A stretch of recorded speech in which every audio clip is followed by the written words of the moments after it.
Buenas tardes, voy a hacer la décima y última sesión de la preparación de programación didáctica después de haber hecho los vídeos de la superunidad didáctica, a falta de los vídeos que serán necesarios cuando salga la convocatoria y algún vídeo extra que pudiera hacer falta por cualquier situación imprevista que se pudiera dar en los próximos meses.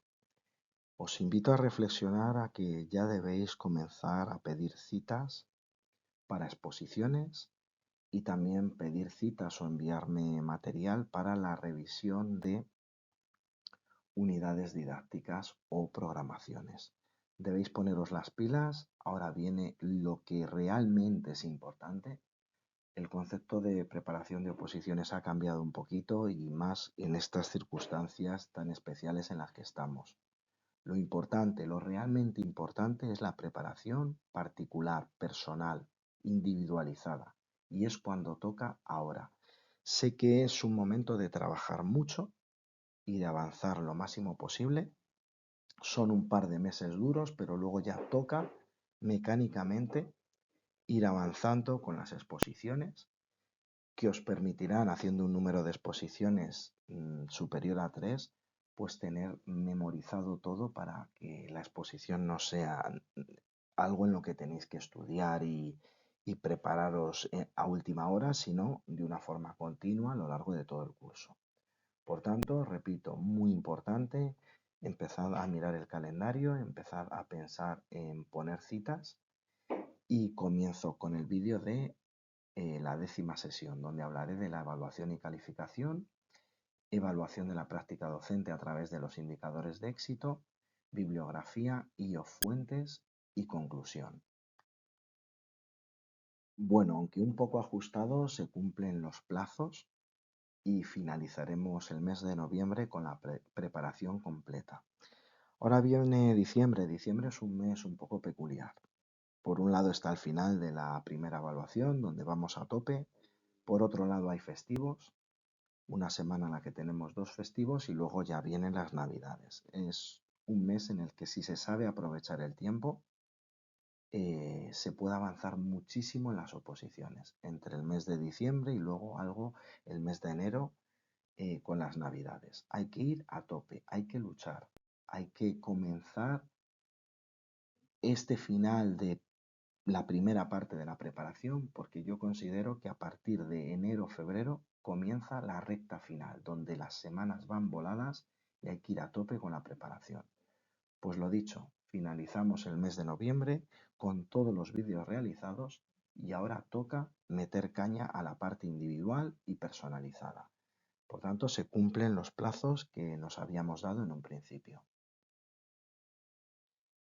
Es importante para la comunidad autónoma en la que os vayáis a presentar que miréis cuál es la legislación específica para evaluación y calificación. En el caso de Madrid y Andalucía, para eso tenemos el artículo 15 del Real Decreto 217/2022 y para bachillerato el artículo 20 del Real Decreto 243 de 2022. Cuando hay legislación nueva ocurre a lo largo del curso y por lo tanto podría ocurrir que sacasen alguna orden, algún decreto, alguna resolución que hiciera referencia a cómo va a realizarse la evaluación a lo largo del curso o a final del curso. Hay que estar muy pendientes en las comunidades autónomas. Mi consejo es que hagáis búsquedas en Google, incluso pongáis alertas en Google de esas búsquedas para que Google os informe a vuestra cuenta de si hay algún tipo de legislación nueva en lo que se refiere a evaluación. Si os lo comento es porque esto es habitual, especialmente cuando hay legislación nueva y especialmente cuando esa legislación se sustenta en borradores, como ha ocurrido en diferentes comunidades autónomas. Respecto a la Comunidad Valenciana, como tenemos decreto, está el artículo 33 y 42 del decreto 107 de 2022 y el artículo 35 y 42 del decreto 108 de 2022.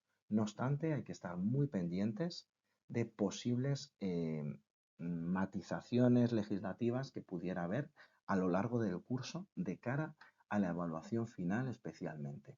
A veces salen resoluciones de final de curso e inicio del curso siguiente. Hay que ver los apartados concretos de la convocatoria que haga referencia a la evaluación.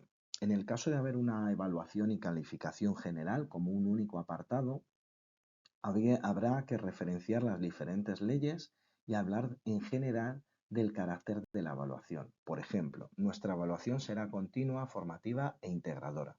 Y también hacer una afirmación tajante en lo que se refiere a que la evaluación cumple completamente con la legislación.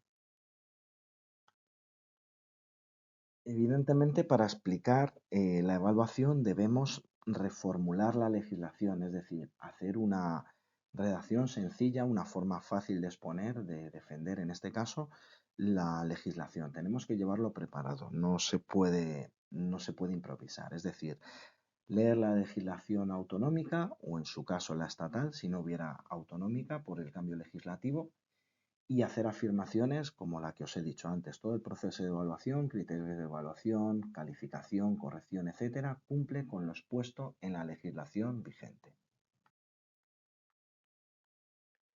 También debemos hablar de otros aspectos generales, como por ejemplo momentos y tipos de evaluación, evaluación inicial, continua, sumativa o final, en qué momentos vais a evaluar, cómo, por qué queréis conseguir con esa evaluación, todos aquellos aspectos que consideréis relevantes. La importancia de una evaluación continua en vuestra especialidad, en matemáticas, en física y química, es decir, adaptar esas características, esa importancia de la evaluación continua al nivel y materia de la que estáis programando. Es decir, bueno, pues no es lo mismo hablar de evaluación continua en un primero de la ESO que a lo mejor en un primero de bachillerato. Y no es lo mismo a lo mejor en una materia como matemáticas que en una como a lo mejor física y química, biología y geología. Hay que explicar, hay que defender por qué esa evaluación continua, que evidentemente es para cumplir la legislación, pero desde el punto de vista de la materia tenéis que hablar de muchos aspectos de esa evaluación que incluyen algunos aspectos como la transversalidad de los saberes básicos en vuestra propia materia. También tenéis que hablar si la evaluación es cualitativa o cuantitativa, del carácter troncal, optativo o demás que pueda tener la materia de la que vayáis a hacer la programación didáctica. Todo eso hay que decirlo. Muy importante y casi seguro que será un ítem de la rúbrica de la evaluación y calificación de la defensa de la programación didáctica, la información a las familias, que está en el artículo 28 del Real Decreto 207 de 2022 y en el artículo 28 del Real Decreto 243 de 2022. ¿Cómo lo vais a hacer? A efectos prácticos y, por supuesto, en la medida de lo posible, que toda esa información llegue de manera confidencial a través de las aplicaciones que os facilite la Consejería o Consellería de Educación correspondiente. También se puede hacer por el método clásico, a través de agenda en formato papel, a través de llamada telefónica. Pero esa información a las familias, en caso de hacerse vía Internet, debe ser con las aplicaciones que os facilite la Administración para garantizar la protección de datos. Por otro lado, el alumnado tiene un derecho a la objetividad a través del artículo 29 del Real Decreto 207 de 2022 y el artículo 27 del Real Decreto 243 de 2022. El alumnado tiene derecho a una evaluación lo más objetiva posible. Eso es lo que dicen los reales decretos. Importante, en caso de haber legislación autonómica o aparecer alguna legislación autonómica a lo largo del curso, debéis referenciar esa legislación autonómica. Ya os digo que con una búsqueda en Google o en la página de la consejería o consellería correspondiente tendréis toda la información. Si no, consultadme. En el caso concreto de la Comunidad Valenciana, la información a las familias será a través del artículo 33 del Decreto 107/2022 para la ESO y del artículo 41 del Decreto 108 de 2022 para bachillerato. ¿Qué haréis para informarles de la evaluación de la materia, de las notas que se vayan sacando, etcétera, etcétera, etcétera? También para hablar de la objetividad de esta evaluación está el artículo 39 del decreto 107 y el artículo 40 del decreto 108 para bachillerato. El alumnado tiene derecho a una evaluación lo más objetiva posible. El reglamento de régimen interior y la pérdida de evaluación continua por faltas de asistencia son otros aspectos que podéis tratar en este apartado. Importante hablar de la atención al alumnado con necesidad específica de apoyo educativo, porque también hay que decir la manera que vais a tener de realizar esta evaluación. Si vais a tratar algún supuesto, algún caso particular, pues podéis mirar en la Comunidad Valenciana, en el artículo 35 del decreto 107, la atención a las diferencias individuales en la evaluación. Se trata de personalizar la evaluación. En el resto de comunidades autónomas lo mismo, mirar si hay legislación que no esté derogada, por supuesto, acerca de la atención al alumnado y cómo se realiza esa evaluación. Si no hay, por el cambio legislativo, ya que haya solo borradores, mirar los borradores y también mirar los reales decretos. En caso de hablar de titulación en cuarto de la ESO y segundo de bachillerato, tenéis que hablar también algunos aspectos generales de la promoción que se realiza al final de la etapa, de la titulación al final de la etapa. Los criterios de evaluación, tanto en Madrid como en Andalucía, diremos que son los criterios de evaluación del anexo 2 del Real Decreto 217 de 2022 para la ESO y del 243 de 2022 para bachillerato, que sirven para valorar el grado de adquisición de las competencias clave y las competencias específicas a través de diferentes situaciones de aprendizaje. Es importante decir que aparecerán desarrollados en cada una de las unidades didácticas relacionados con el resto de elementos curriculares. También es importante decir que serán medidos a través de los indicadores de logro que aparecerán en las rúbricas de cada uno de los instrumentos de evaluación y que nos permitirán evaluar dichos criterios de evaluación.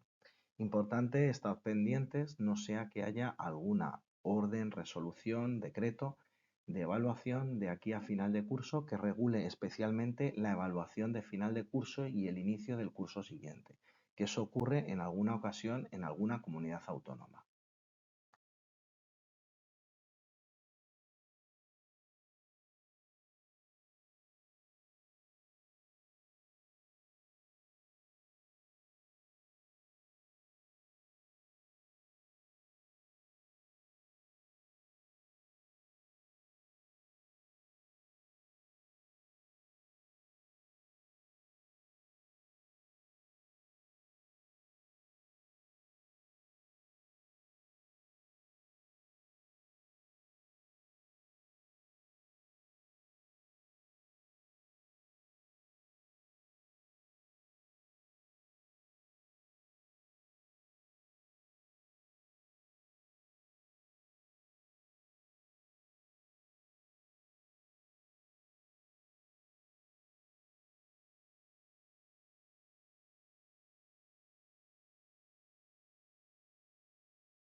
Respecto a los diferentes posibles instrumentos de evaluación, bueno, esto se puede hacer de diferentes maneras, se puede trabajar de diferentes modos, en doble vuelta. En un principio se pueden buscar aquellos instrumentos de evaluación habituales que se puedan utilizar a lo largo de un curso, como pueden ser pruebas escritas, como pueden ser portfolio, como puede ser aula de informática, como puede ser taller, como puede ser laboratorio. Es decir, primero haríamos un repaso de todos los posibles instrumentos de evaluación y si algún criterio de evaluación quedara sin evaluar, porque después de revisar todos los instrumentos de evaluación utilizados, quedase algún criterio de evaluación sin evaluar por ellos, lo que podríamos hacer es leer bien esos criterios de evaluación y a partir de ahí pensar en alguna rúbrica posible que pudiéramos hacer de algún instrumento de evaluación.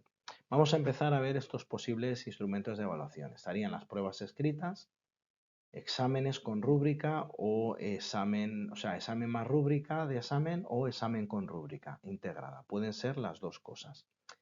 Y en la rúbrica pues deben aparecer los indicadores de logro de la tabla de la unidad didáctica relacionados con los criterios de evaluación asociados a cada actividad de enseñanza-aprendizaje, con la puntuación de cada uno de ellos o ponderación en función de, bueno, pues el grado de consecución de diferentes actividades, problemas, proyectos, prácticas, talleres, laboratorios, todo lo que se nos ocurra. Cuaderno de trabajo, libreta, portfolio, todo esto con rúbrica incorporada o más rúbrica o con mini rúbricas para que el alumnado pueda autoevaluarse o coevaluarse. Debéis incluir estas rúbricas, esta o estas rúbricas en la unidad didáctica y entregársela al tribunal, puesto que es muy importante por el porcentaje de ponderación que podamos dar. Bueno, esto se puede hacer o diseñar como queráis y hay diferentes ideas. De hecho, en la unidad didáctica hay quien hace una tabla resumen de todas las rúbricas o quien va entregando cada una de las rúbricas. En este caso sería la del cuaderno de trabajo. También puede haber una rúbrica del trabajo en casa, tareas, bueno, tareas para fomentar el hábito de estudio, tareas voluntarias, etc. Y del trabajo y de las actitudes en clase. Puntualidad, traer material, trabajo en aula, atención y participación, salir a la pizarra, etc. Todos estos instrumentos de evaluación deben objetivarse al máximo y se puede entregar una o varias rúbricas y tener claro cuáles son los criterios de evaluación que se evalúan a través de estos instrumentos. Y bueno, al final se trata lo de siempre, adaptarnos lo mejor posible a lo que hagamos realmente en el día a día en clase, poner positivos, negativos, cómo lo hacéis, cómo hacéis ese seguimiento y traducirlo a través de las diferentes ponderaciones en una nota. De tal manera que podéis mostrar al tribunal de qué manera os organizáis y demás. Lo más importante de todo esto es objetivar al máximo. Recordad que os estoy dando ideas generales de diferentes rúbricas que podrían hacerse, diferentes instrumentos de evaluación, pero que al final le podéis dar vuestro toque personal y es más, deberíais darle una vuelta para hacer algo, una propuesta lo más cercana a cómo hagáis realmente las cosas en clase. Otras posibilidades son rúbricas de trabajo monográfico, colaborativos, cooperativos. Y sería interesante, bueno, pues que el tribunal viera exactamente las instrucciones detalladas que pedimos al alumnado en dicho trabajo. También podría haber, junto con esta o aparte de esta, una rúbrica de las exposiciones orales, como, bueno, como otro instrumento de evaluación. Y bueno, además podría haber una mini rúbrica adaptada a su lenguaje en la que se evalúen o se autoevalúen o coevalúen entre ellos mismos. Otros tipos de rúbrica podrían ser libros de lectura, de los cuales, bueno, pues se podría presentar un trabajo o hacer un examen, diferentes proyectos con rúbrica, etcétera. Respecto a valorar las actitudes, sí se deben valorar, hay que evaluarlas, hay que, en la medida de lo posible, objetivarlas al máximo, acercarlas al máximo a la realidad de lo que hacemos en el día a día. Y bueno, pues podríamos evaluar diferentes aspectos como el interés, la participación por la materia. Bueno, es algo parecido a lo que pasa con el trabajo de casa y de clase, que hay que objetivar al máximo. Hay que explicar qué criterios seguís para poner la nota. Y bueno, respecto al comportamiento, es un elemento que algunas veces ha dado algún tipo de controversia entre el tribunal. Yo hablaría de actitudes, pero el comportamiento como una parte de esas actitudes y en la medida de lo posible, pues ese término emplearlo poquito. Dentro de esas actitudes, pues ya os digo, se podrían evaluar el interés, la participación, la asistencia a clase, la puntualidad, el traer el material o no traerlo y el comportamiento. Respecto a la calificación dentro de la evaluación, hay dos partes bien diferenciadas. En un primer lugar, hay que explicar muy claramente los criterios de calificación, cómo es la ponderación en caso de que la haya y los diferentes tipos de calificaciones que pueda haber por evaluaciones, bloques, nota final. Pero esa ponderación siempre debe existir. Aunque sea decir al tribunal que se evalúa por igual todos estos elementos, hay que explicarlo. Siempre debe haber una ponderación, no puede haber una explicación al azar, o sea, es decir, esto ya se verá cómo se hace o esto depende de cada... No, no se puede hacer así. Hay que decirlo claramente, cuál es la ponderación, qué porcentajes se da a cada una de las partes. Aunque esto es una propuesta personal, pues os pongo un ejemplo de las ponderaciones lógicas por curso. Pues bueno, podrían ir evolucionando en primero de la ESO, unos exámenes que vayan del 50 al 60%, en segundo el 60-70, en tercero 70-80, en cuarto un 80, en primero de bachillerato un 90 y en segundo de bachillerato 95 o 100% de porcentaje los exámenes. Todo esto, claro, evidentemente depende muchísimo del contexto, el nivel os los estoy graduando y también de la materia. Es decir, puede haber materias donde estos porcentajes haya que cambiarlos. Lo más importante, hacer vuestra propuesta personal.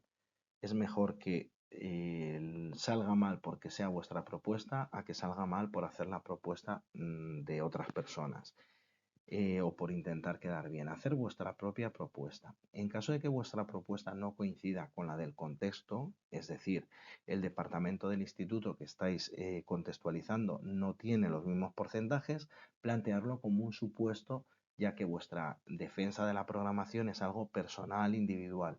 Por lo tanto, hacéis una propuesta vuestra. Eso es muy importante. En caso de que no coincida, especificar qué es vuestra propuesta. Un supuesto planteado por vosotros y vosotras.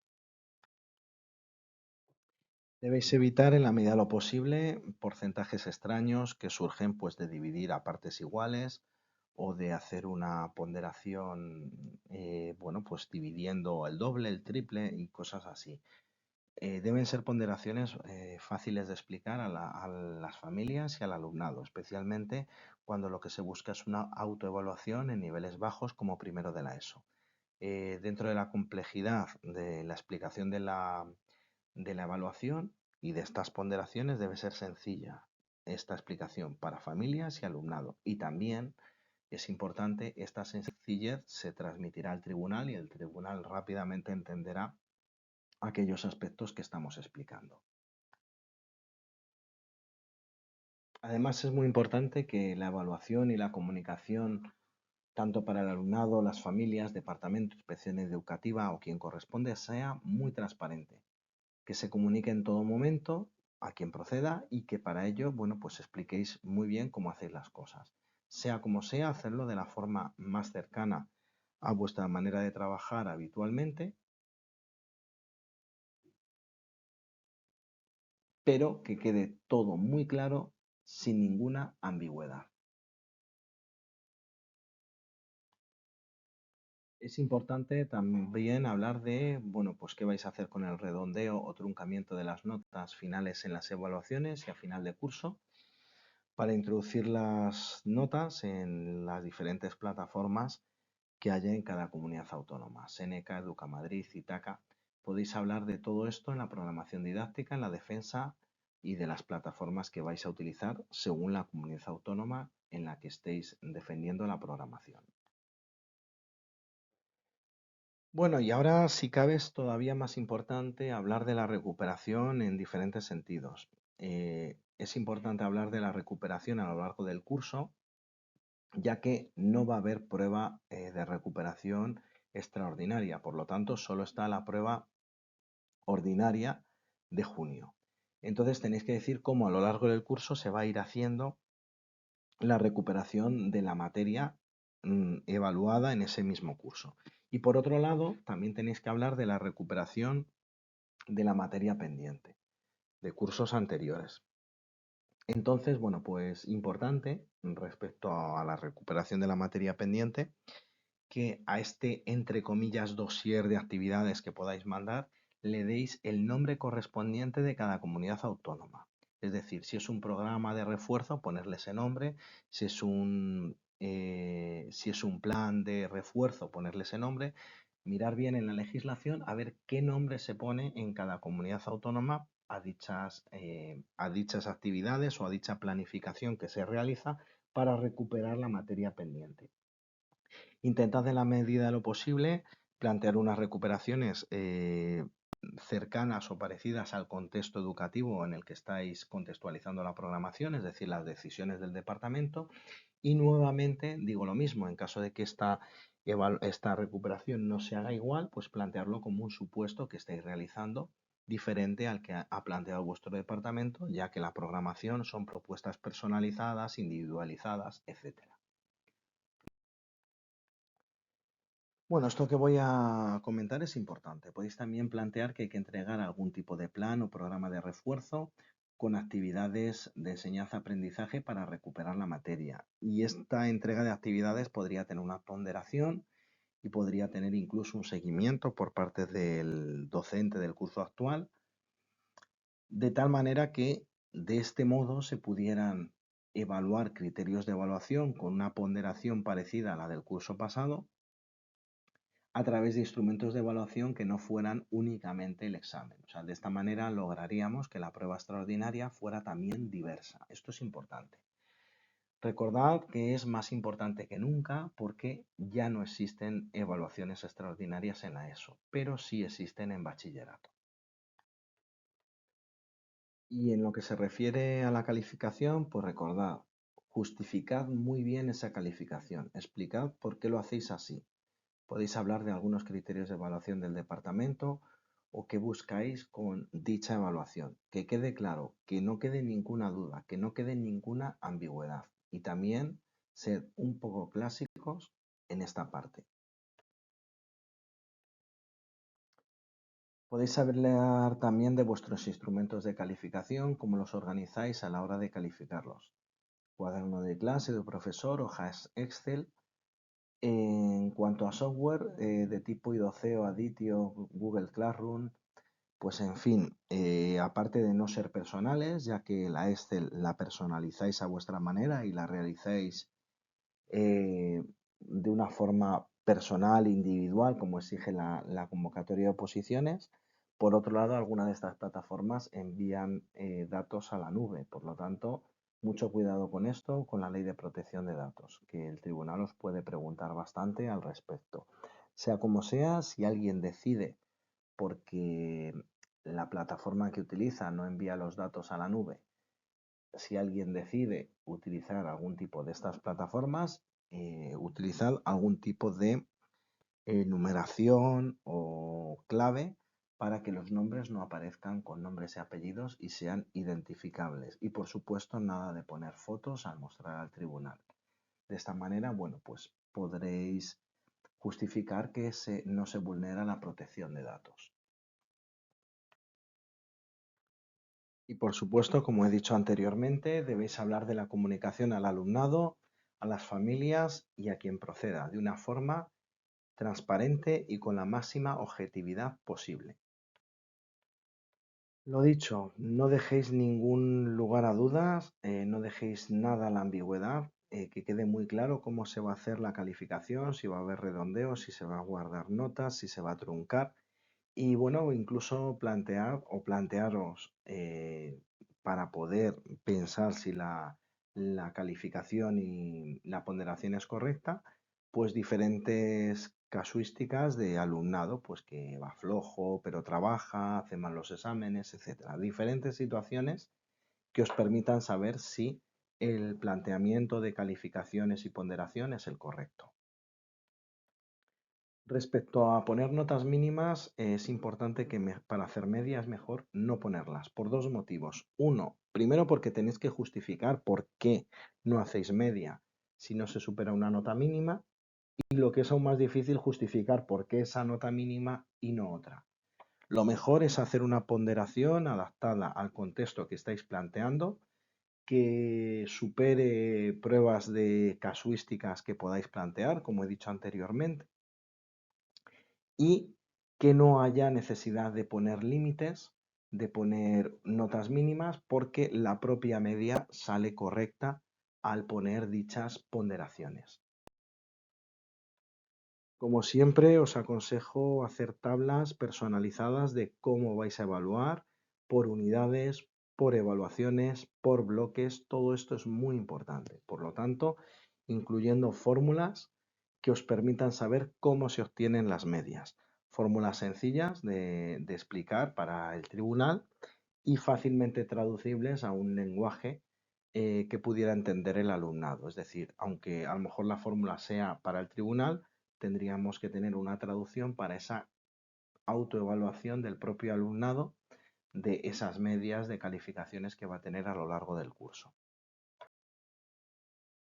Por supuesto, una imagen vale más que 1000 palabras y todo aquello que se pueda poner en diagrama de barras, diagrama de sectores, histogramas, perfecto, lo podéis incorporar e incluso utilizarlo como material de apoyo o auxiliar si se permite en la defensa, que no siempre es posible, y por supuesto si se permite en la exposición, que siempre os lo permitirán, material plastificado en A3 o en A4 y puesto en atriles para que el tribunal lo visualice.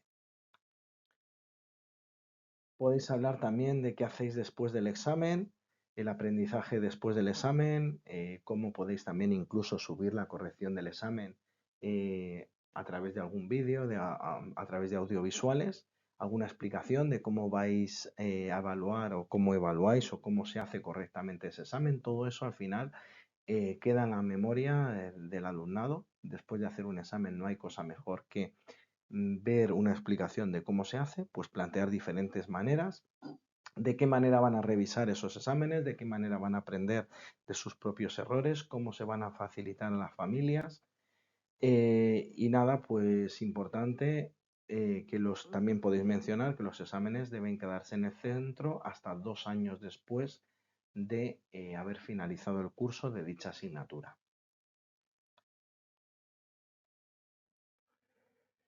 Finalmente, también podéis hablar de la autoevaluación del alumnado a través del KPSI que se puede hacer antes, durante o finalizada la unidad didáctica. Y también este cuestionario KPSI nos puede servir para, de forma indirecta, evaluar la práctica docente.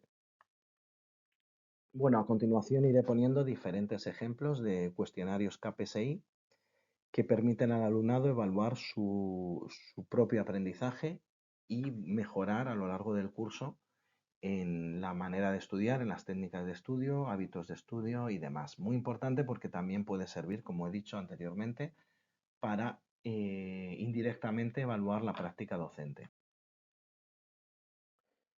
Bueno, y este sería un ejemplo de un KPSI de final de unidad didáctica en el que el alumnado reflexiona sobre sus propios aprendizajes, sobre su capacidad de poder enseñar dichos aprendizajes o la utilidad que pueden tener a lo largo de la vida.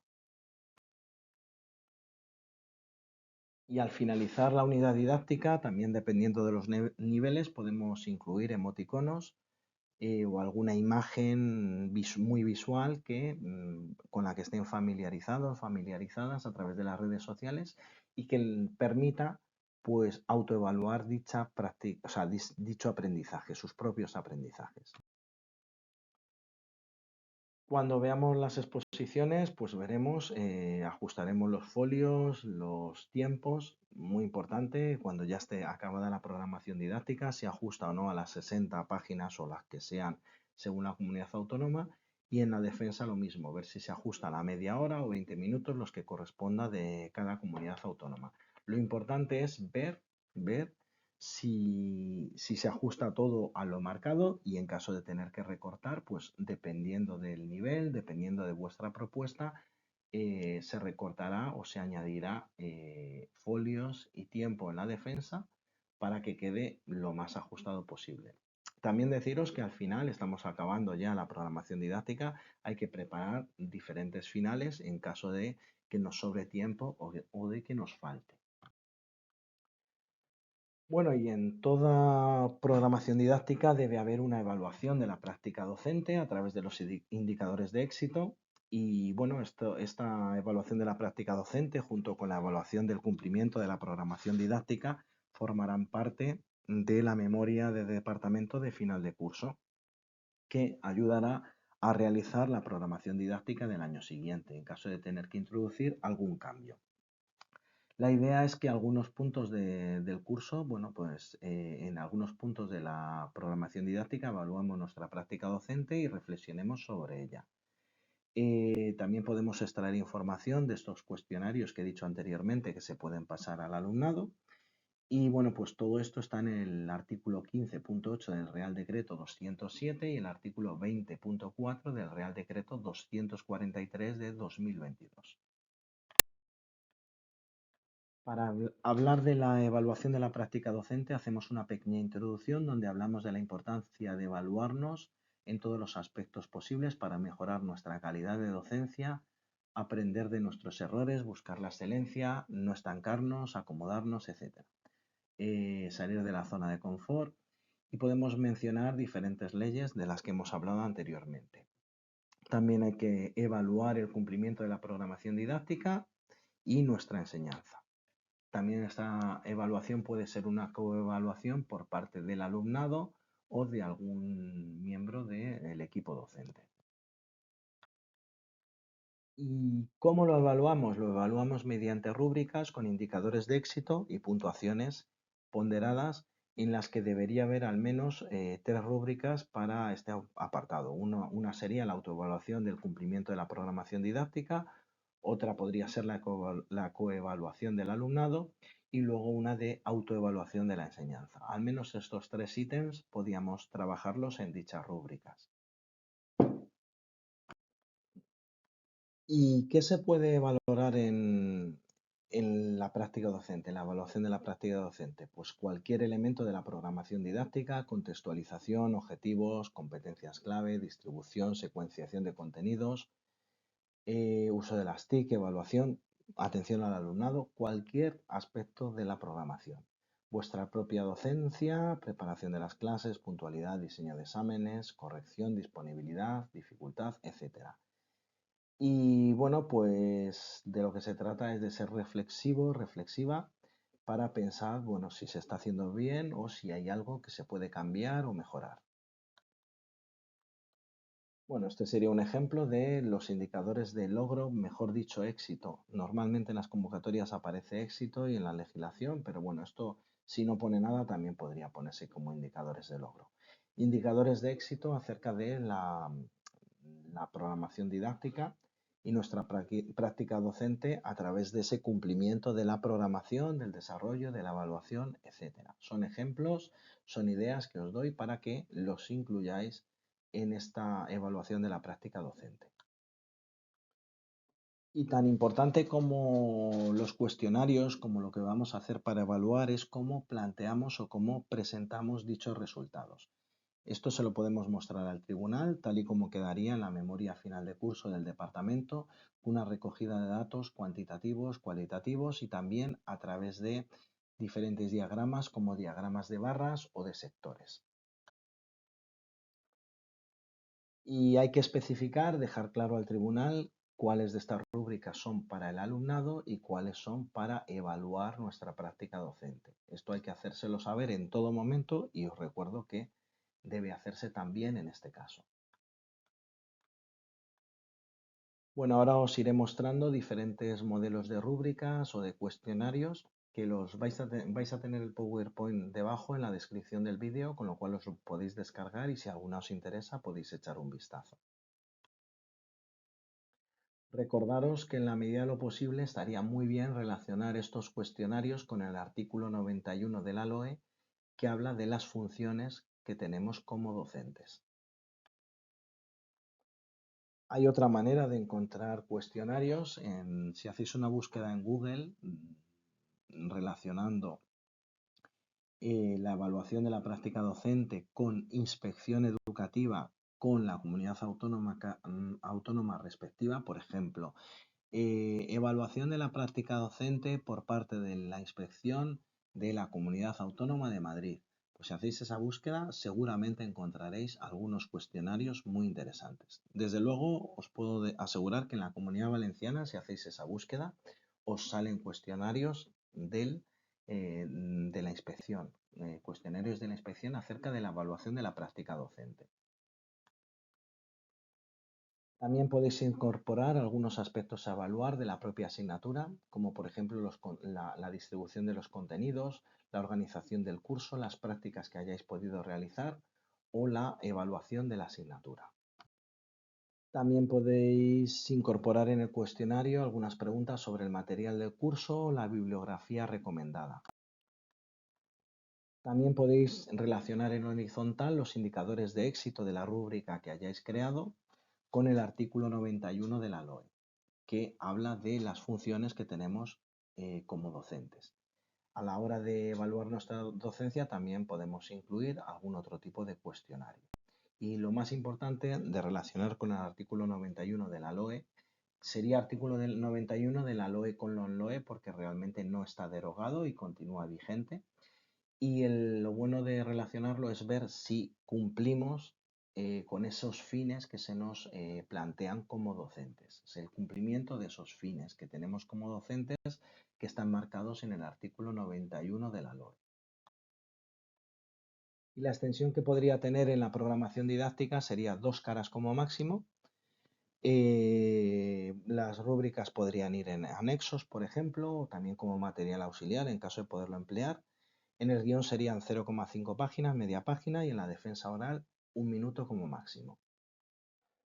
Bueno, de la bibliografía o fuentes ya hemos hablado en varias ocasiones. Deciros que es un punto a favor no solo poner la bibliografía y fuentes, sino también hacer un referenciado interno, por ejemplo, con corchetes de dicha bibliografía o fuentes, es decir, dónde hemos utilizado dentro de la programación didáctica dicha bibliografía.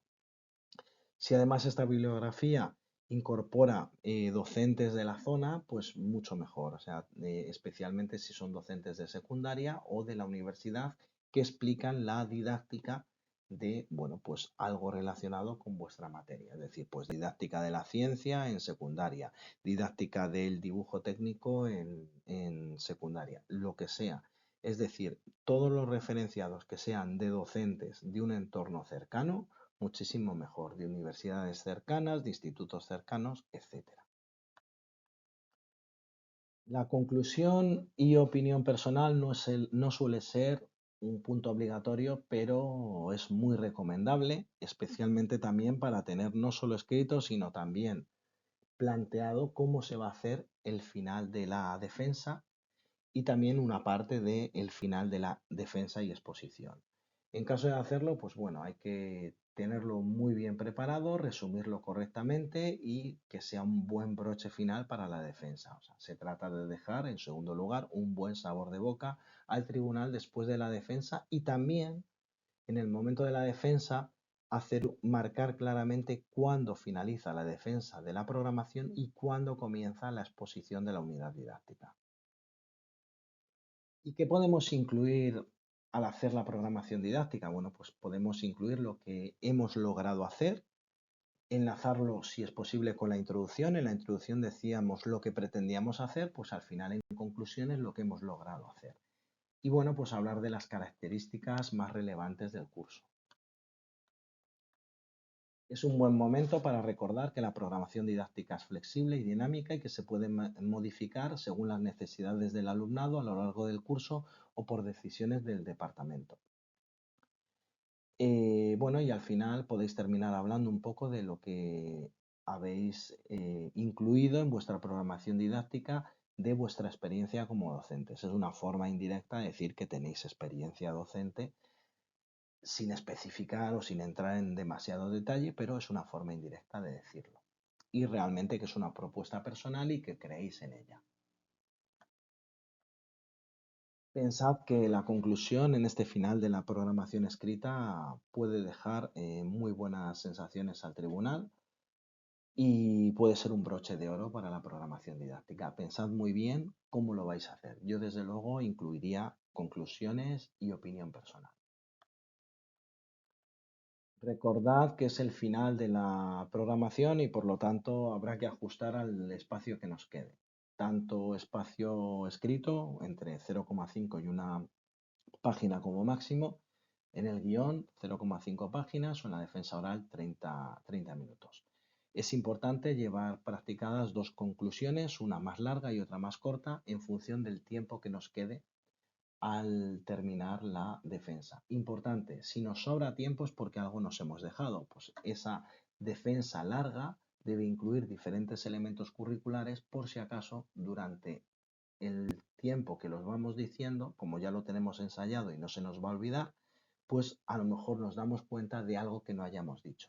Sin que se note demasiado, pues diríamos algo más de lo que está previsto en ese final o en esa conclusión de la programación didáctica.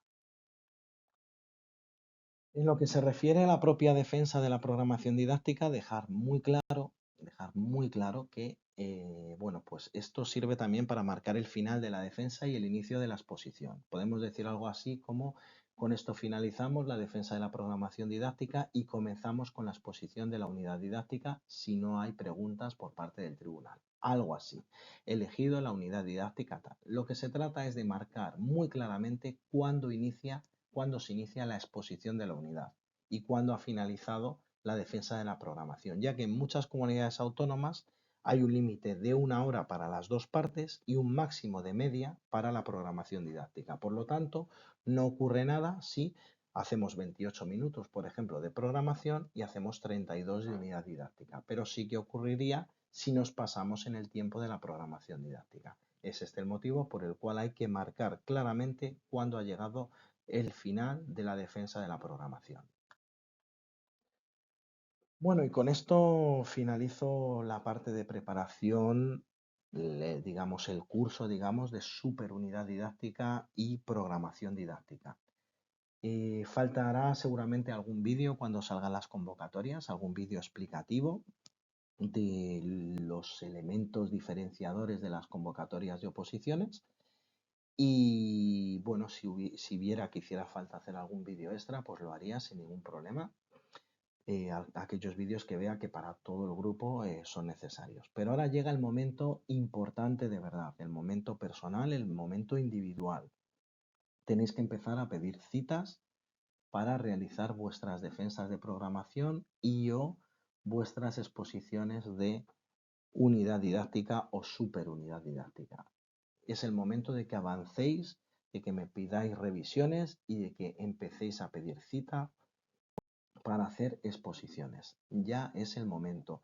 En diciembre y enero hay que empezar las primeras exposiciones, las primeras defensas, para luego en la recta final, que empieza en febrero, la recta final de las oposiciones empieza en febrero, ya empezar a mecanizar esas defensas, esas exposiciones, para que sean algo que no tenéis que estudiar cada vez que vais a hacer una, sino que ya sea algo mecánico que vais incorporando a vuestro repertorio de lo que ya tenéis preparado para las oposiciones, y de esta manera, cuando llegue el momento de opositar, tener muy bien sabida la defensa de la programación y la exposición de la unidad o la exposición de la unidad, dependiendo del tipo de oposiciones al que os vayáis a plantear. Como deberes tenéis terminar la superunidad didáctica y avanzar con esa programación didáctica obligatoria en las oposiciones eliminatorias y voluntaria en las oposiciones no eliminatorias. Mucha fuerza y estamos en contacto.